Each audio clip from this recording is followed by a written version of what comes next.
morning.org. I was there yesterday cruising around. It's fabulous if you haven't checked it out. We're a really amazing organization and people that come and hang out together. You can see photos and look at past programs. You can order DVDs from even up to 7 years ago, which is amazing. So some people are ordering DVDs just to see loved ones and friends and look at themselves from 7 years ago. Hey, woo, baby. So today's presentation is called The Fourth Turning. It's presented by Hans Krauklis. In their 1997 book, U.S. historians and demographers Howe and Strauss tried to divine the unfolding of history by defining cycles of 80 to 90-year periods, a human lifetime, subdivided into 4 phases or turnings. I can't read. Whoa. I shouldn't have meditated. Should have stayed high. So the 4 turnings: high, awakening, unraveling, and crisis, followed by the next high, etc. The interplay among generations has brought us to the 4th turning, which is crisis, which may last another decade. Knowing about this may help us to arrange our lives as best we can. As an economist, Hans is an avid, still can't read, student of history and an interested observer of current events. He has lived and worked on 4 continents. 6 years ago, Hans and Erica moved from Canada to Ajijic. Please welcome Hans.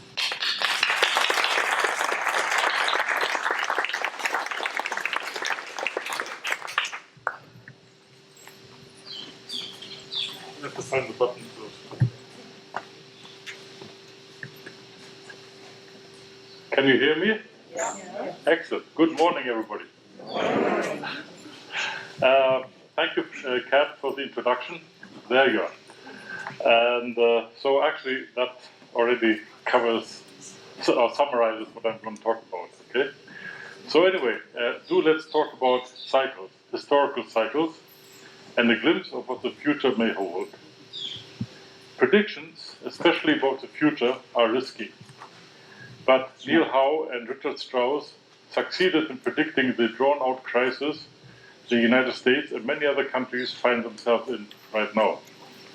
They did that, as Kat said, in 1997, years before 9/11 and the financial subprime crisis which erupted in 2008. And they put it all down in their book, The Fourth Turning. As demographers and historians, they developed a view of history as a succession of 80 to 90-year cycles, which are equal to the human lifespan, the way it's now. They divide each cycle into 4 time periods of about 20 years, and you can see it here. They start off with a high, that's turning number 1, awakening. That's about a 20-year period, okay? The next 20-year period is the awakening, so that's turning number 2. The third is the unraveling, and the 4th is the crisis where we are in now. And what this means is during the period of the high, people are optimistic. They rebuild institutions that have become irrelevant before. Then during the awakening, there's doubt. Where are we? What are we doing? And you'll find generational conflict. When the young people start rebelling, that's the whole awakening area. And this leads to, it does. And this leads to the unraveling, where the mood becomes much more pessimistic, and we end up where we are now. Okay, so that's a great oversimplification, but it may hold some truth. So where am I? Okay. Anyway, quoting from their book, okay, what they published in 1997, they say, in retrospect, the spark that gets a crisis going may seem as ominous as a financial crash, as ordinary as a national election, or as trivial as a Tea Party. I don't know if they mean that particular part of the Republican Party, but okay. The catalyst will unfold according to a basic crisis dynamic that underlies all of these scenarios. An initial spark will trigger a chain reaction of unyielding responses and further emergencies. Prescient, isn't it? They start with the periods above the American high, as I explained. And okay, I don't really have to go through that again. I just did it. And I do have to refer to my notes. My memory isn't that good anymore. Anyway, so I can skip that.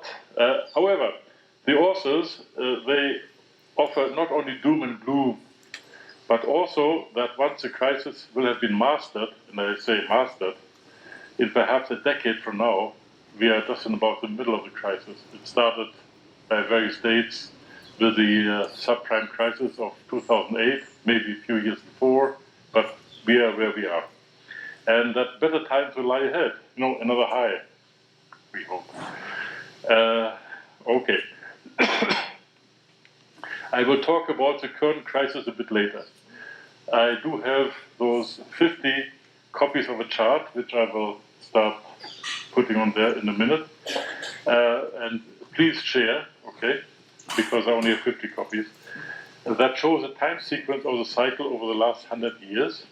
And the succeeding generations, whom the authors called, first of all, the GI generation. These are the people born between 1901 and 1924. Anybody here of that group? Yeah, I think that generation has faded away, more or less, okay? The silent generation, born 1925 to 1942. Please show your hands who belongs there. A few, okay, good. Then, of course, the boomers, 1943 to 1960. Well, there's still a lot of arms that have not been raised, so I wonder. Everybody else is Generation X, born 1961 to 1981. No one will own up to that. Oh, there's one person. Wonderful. Thank you. And then the very young ones, the millennials, and that is a term that Howe and Strauss created. They would have been born between 1982 and 2004. And then the real little striplings, which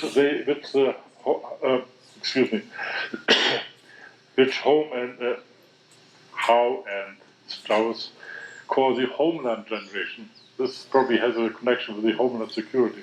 Well, and so that generation might actually present 2005 to 2025, perhaps. We don't know yet. But anyway, but first let's look at the Howe-Strauss approach from an even broader perspective. We're talking about cycles. Let's look at real big cycles. Okay. So I will wipe this off and put on some cycles. That's a timeline here. Okay. And so the cycle that I just wiped off, it goes something like that. The high, the awakening, the unraveling, the crisis, and then hopefully it will go back up, okay? And if you look at the really long run, okay, certainly for European history, and by extension, the later North American history, we'll skip South America for now, okay? That looks a bit like that, okay? And we're talking here about 3,000 years, basically, okay? You have the Greco-Roman time. And so that lasts about 1,000 years, from maybe 600 BC to 400 AD. Okay, it's very small. And that was followed in Europe by the so-called Dark Ages. Okay, that's the Dark Age. Oops, it's hard to put some Dark Ages. Okay, that's the Roman. I will get away from here in a minute. And that is starting in the Renaissance around 1450 AD, more or less, okay, started the age of discovery and science where we are now. And I only put it as far as this because that's where we are. And now the question is, where does it go? Does it go up? Does it go down like all the other cycles have? So maybe in a couple of centuries, we are back in another new dark age. Who knows? I don't. So anyway, so what happens is when we take this cycle, we now have to compress it, okay? And so it will look something like that, the House-Strauss cycles, okay? You know, there are more, but anyway, it's okay. All right.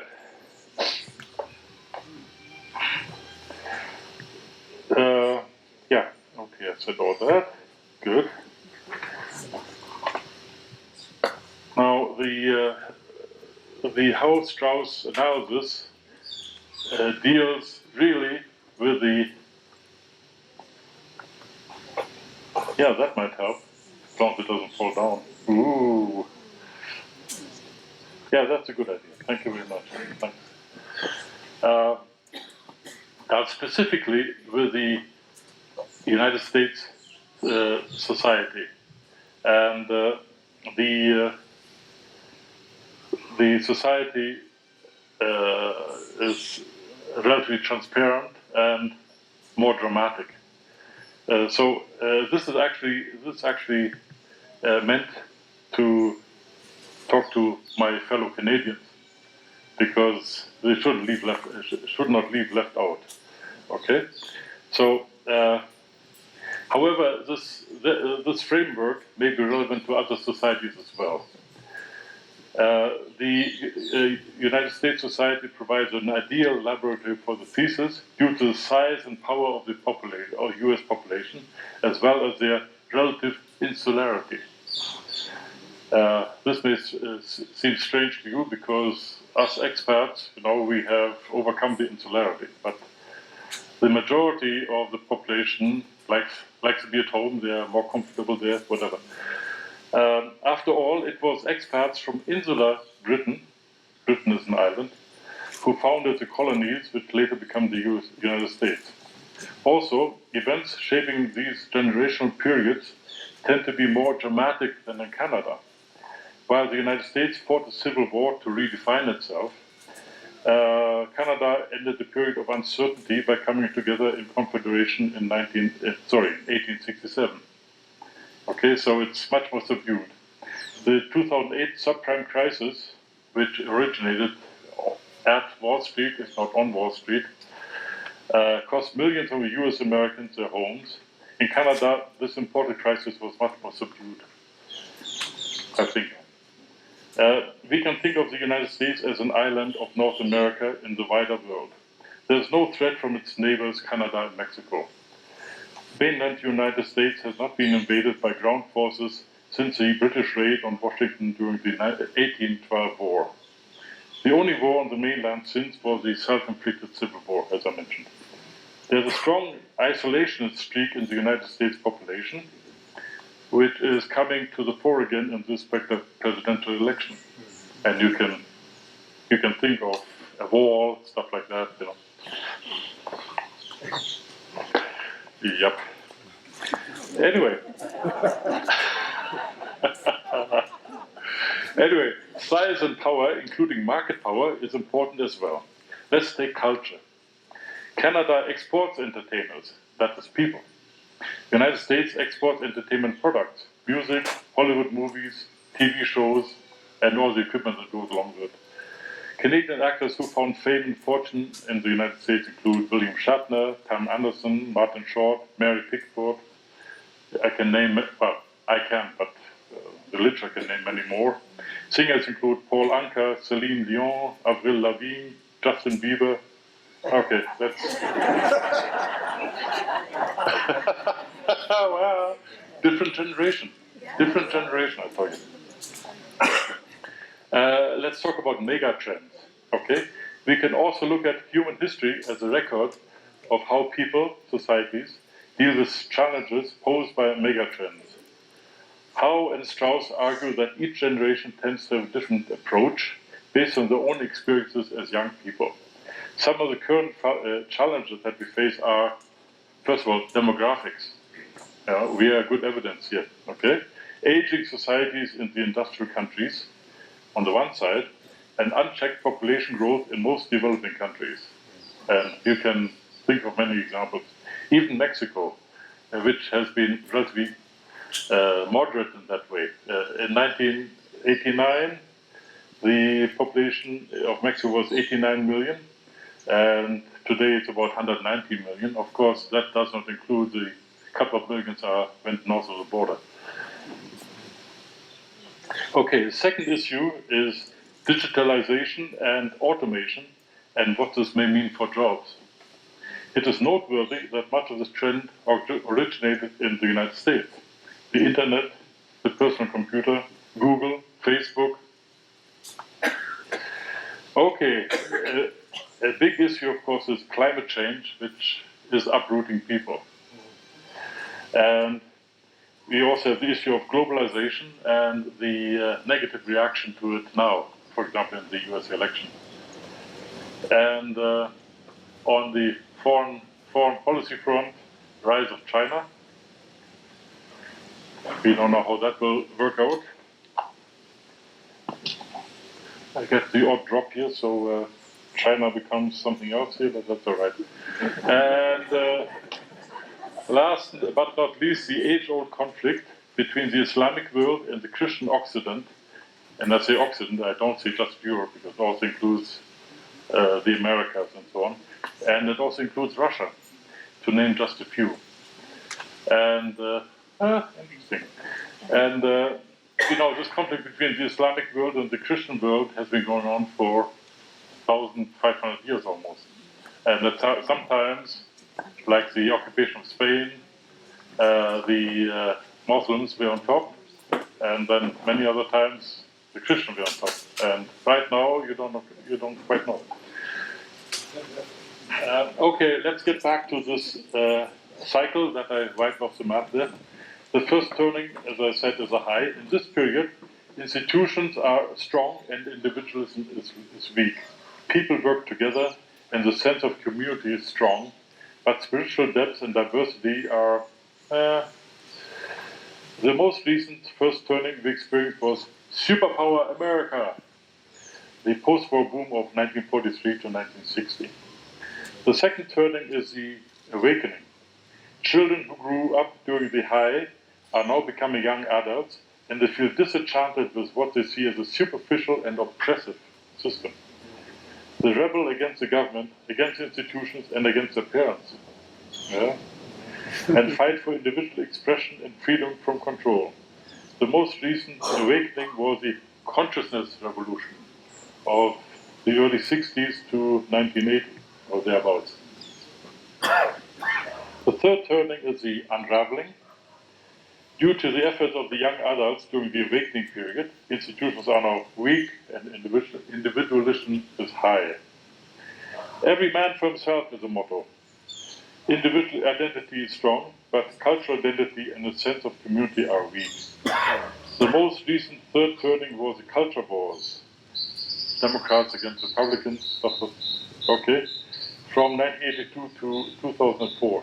And when you look at those sheets of the charts, that's indicated in headlines. Okay? The fourth turning is, what do you think? The crisis. This is when the problems of the third turning come to a head, and people start to band to come together to overcome them. Have you seen much evidence of that yet? I don't know. They tear down old, decaying institutions and start rebuilding them. Well, which ones should we tear down? Well, that's what some say. They're decaying right now. Yeah, but you may be surprised. They may be coming back up. Okay? Well, that's only my guess. There would be a cycle. Because, cycles, exactly.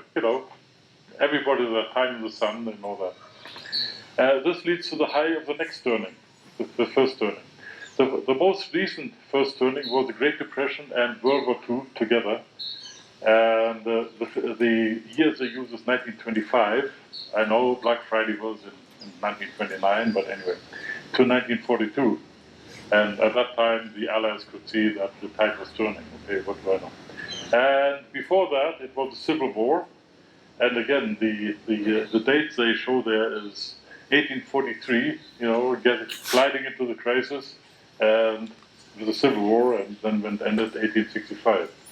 And before that, it was the American Revolution, where the discontent started in 1767, and success was achieved in 1791.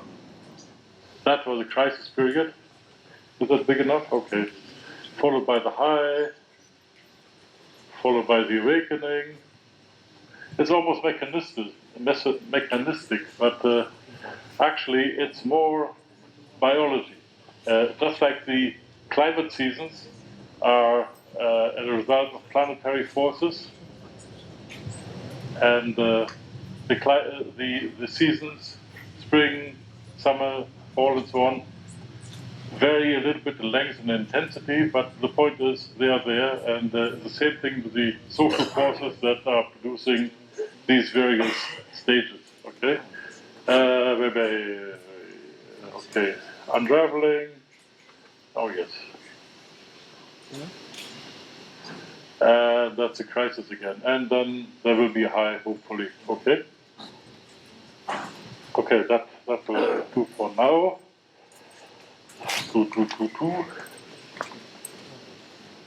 So anyway, with each of these periods is connected the generational archetype, which, and now I have to go back here, which the authors call, and I put it in quotation marks because it's so strange.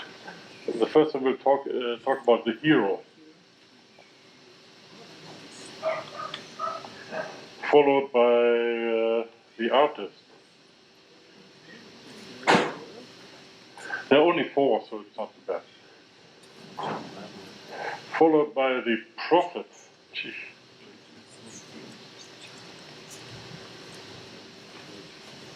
Spelling it right? Yeah. Finally followed by the nomad.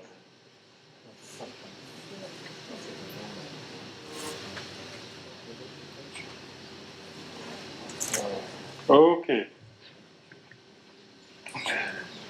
Can you read that? Yeah. Okay, good. So, of course, you can go back in the past and you would have the same, thank you, the same pattern repeating and repeating, okay? So that's all right. So if we now take the GI generation, that's what they call it, okay?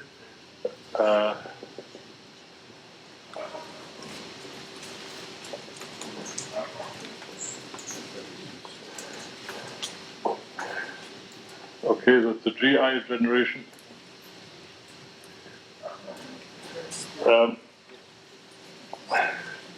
That is the generation born between these 2 dates, 1901 to 1924. And so that is basically their childhood period. And then think of it as a snapshot in time, okay? So 20 years later, roughly, this same generation has now moved here. They're here now, okay? And they're young adults. And as you can see, the men being sent to war at the end of this period, okay? Here they come back and they become leaders in a way. That's the high period and so on. So I will get into more detail. I just want to illustrate how this works. Okay, so that's the life of the GI generation, and it keeps on going. And in their middle years, they take on control of society from the previous generation. Okay, and eventually, guess what? Time to fade out. All right. Now, the same pattern repeats with the artist generation, which the authors call the silent generation. Okay, and that starts here.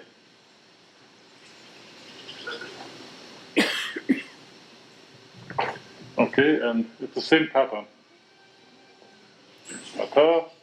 The prophet generation, well, there are lots of prophets here in this group, at least according by the arms that went up, and that's the boomers. Oops.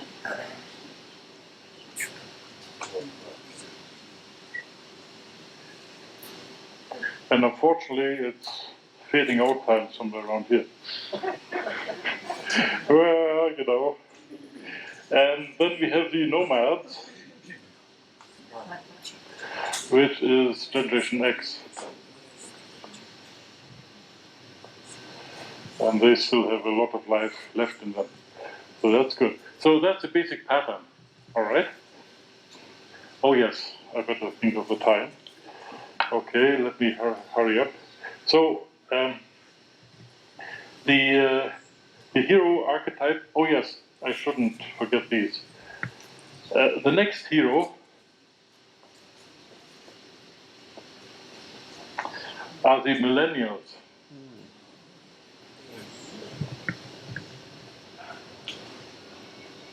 You wouldn't know it today because they are probably in their rebellious stage and all that. But if the crisis will stay with us for a while, it is probably they who are going to be the foot soldiers, the heroes, in overcoming it. Led by the generals, which will probably be the nomads. And keep in mind, we are already there. President Obama is from the nomad generation. Now, of course, if we now go back to the prophet generation, no matter which of the candidates wins, you know, that's how it goes. How much time have I left? 5, okay. I'll probably have to cut this short a little bit. You see, one could talk for hours about that. So anyway,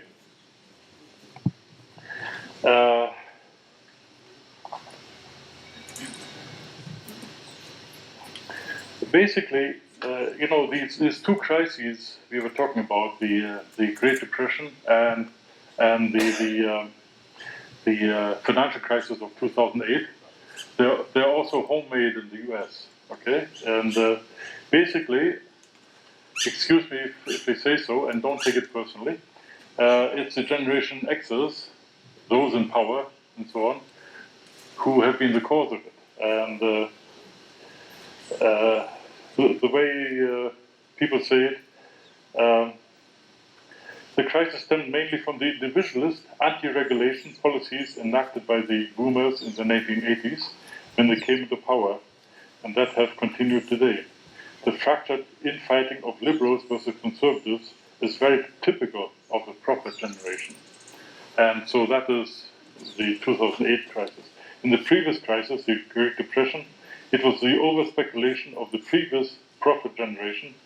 That was the missionary generation born between 1860 and 1882, and their moralistic and socially divisive policies, for example, prohibition, that led to the crisis.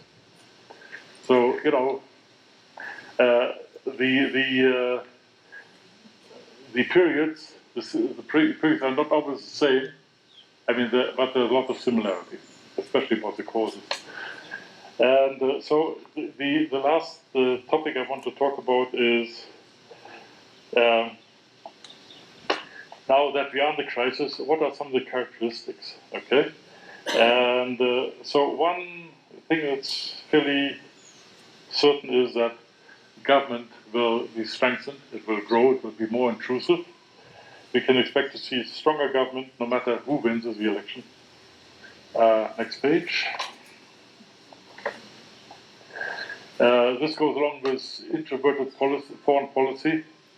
Fighting the terrorist threat has been long and drawn out, and the United States becoming increasingly tired of this war on terror. So both Trump and Bernie Sanders gained support in the primaries with a less aggressive approach to foreign engagement. This goes back to this isolationist strand in the United States population. Technology to scale. The internet has matured, and the technology industry now views the internet, for example, as a platform on which to build new capabilities. Virtual reality, you know, that because it's the next big thing it seems. Home automation, you know, you have these little robots running around. Yeah, video content, and more and more. and rising income equality. We're all talking about inequality, but the thing is that those 1% may have overplayed their hand. The policies of the Federal Reserve, the central bank, with their SERP, zero interest rate policy and quantitative easing, has not achieved much except to drive up asset prices and made the rich richer. And now a backlash is building against the wealth concentration. We may see attempts to raise taxes on the wealthy, higher working class wages, and other measures intended to level the playing field. Could just be wishful thinking, but who knows? And also because of this cutting back for most people, there's a bust in fertility. I mean, people have less kids, and much of the millennial generation, for example, feels financially or otherwise unprepared for parenthood. And along with that goes falling immigration, both in the United States and in Europe. A couple more points. Also, maybe surprisingly, falling crime. Despite what you read, I mean, the statistics show that crime has been going down a little bit. Strengthening family and community. You know, when you're in trouble, you pull together. This may seem counterintuitive with birth rates down and young people reluctant to marry, but more respect for the institution of marriage. And also more frugality, because again, income limitations. The financial crisis forced a new standard of frugality on many US Americans in 2008 and afterwards. Now it has evolved into the sharing economy. For example, Uber, B&B, stuff like that. And overprotecting parenting. Today's cautious parents won't let children out of their sight, and often with good reason. As the crisis unfolds, we should see growing concern for protecting children from harm. And now this is maybe the kicker. Right now we are in a period that roughly parallels the 1930s. You know, Great Depression. Then Franklin Roosevelt was battling the Great Depression with vast public works and relief programs. But now the government is in hock up to its eyeball. What kind of deficit is the United States running? No one even talks about the national debt anymore. You know, and the Federal Reserve has used up virtually all of its monetary policy tools. I mean, ZERP is desperation. There's little room to add public spending in one sector unless we take it away from another. And the mood of the voters is that they're not going to willingly hand back the Social Security, are you? Or Medicare, anybody? Or anything else. So it may be that the irresistible force meets the immovable law. I don't know. So we can end on that note. I could just mention in passing the National Geographic Channel this last spring aired a mini-series on Generation X with Neil Howe being one of the presenters there. And they're repeating it. They have been repeating it now in the fall, in the late summer, and the next episode will be aired on September 27th. It is entitled, and we're talking about Generation X, okay? It's entitled, "The Geek Shall Inherit the Earth." So there we are. Did I do okay on time? Thank you. So it's your time to ask questions. If you have comments, keep them mostly to yourself. I know it's not rude, but so we want to find out more of what he thinks. So Mike will be brought to you. Do the same thing. Please hold it really close. It's unbelievably closer. It doesn't work. Stand. First, I want to mention that the book Generations is in our fabulous library. And I strongly urge people to read it. We've both read it. And if you're not a history buff, it reads almost like a novel. You don't want to put it down because you want to see what happens next. And question? I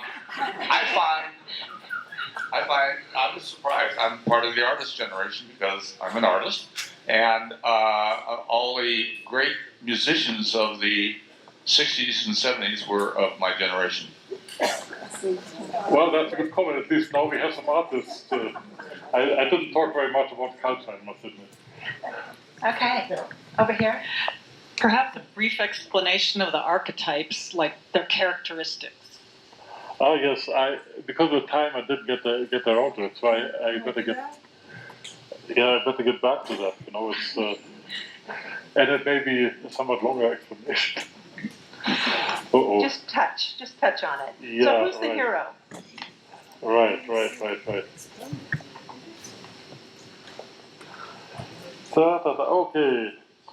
The hero type is born during an unraveling and comes of age during a crisis. They tend to be civic-minded, optimistic, and collectivist.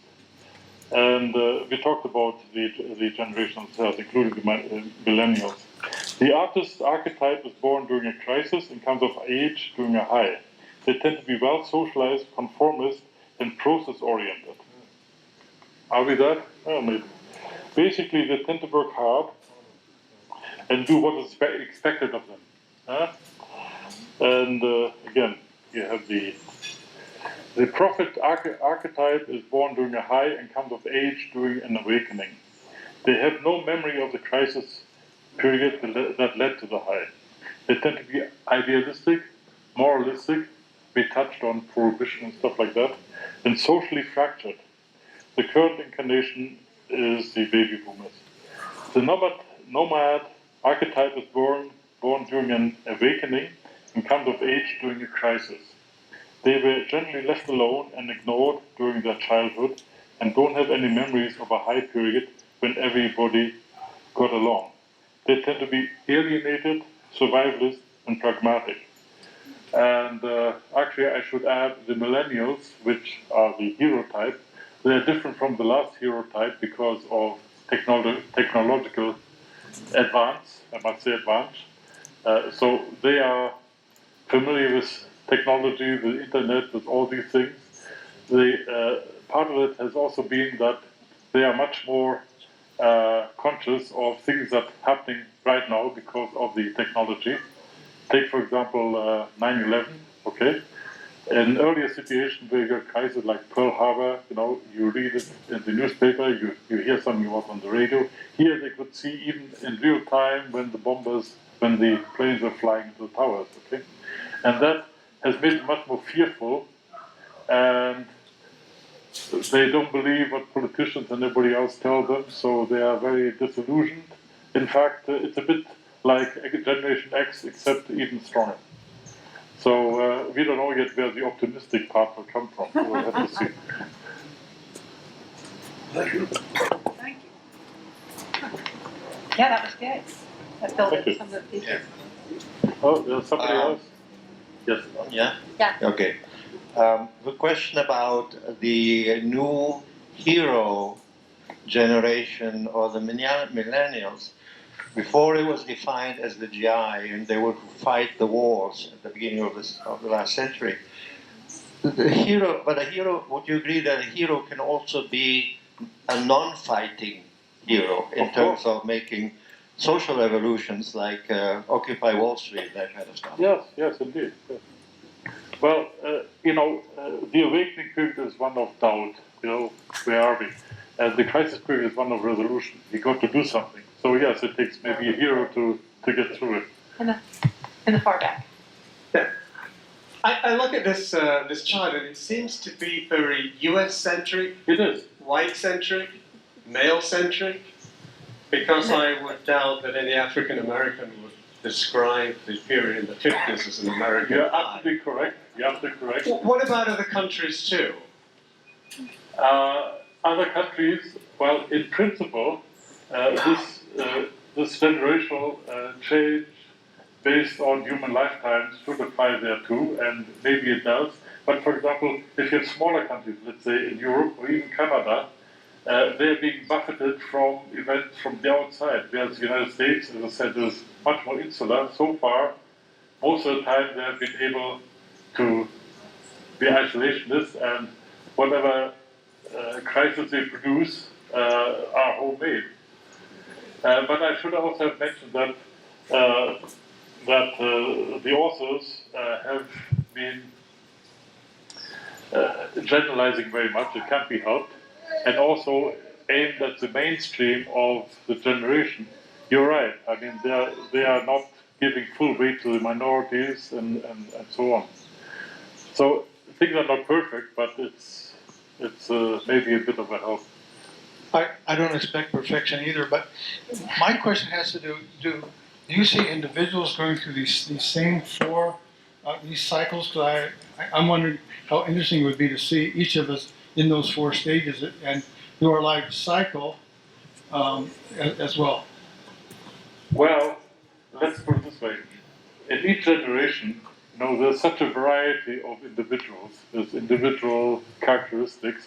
It's extremely difficult to generalize there. But in some ways, you're right. I mean, as we grow up in our youth, we tend to be most of the time, very optimistic. We can do the world. We'll do different from our parents. Later on, you have to take care of families and so on. And then later on in our age, you become much more reflective. And, Open Circle is actually a good example of the reflective mood of this age group. So maybe we're all heading for normal. Huh? Well, you know where we're heading, but that's another story. This is the last question. Can you comment on the future financial crisis? Oh, wise one, you said you were Yes, well, the thing is that, as I said in this last comment on the current crisis, the governments, not only in the United States, but in the industrial countries, and never mind the developing countries, have basically run out of tools, out of money and out of tools. So I don't know. I mean, I myself, I'm worried that one of these days, all this debt will be inflated away. And how you protect yourself against that is a good question. Are we going to end on that note? I guess we are. Let's all just go home. Try to. Thank you so much. Thank you.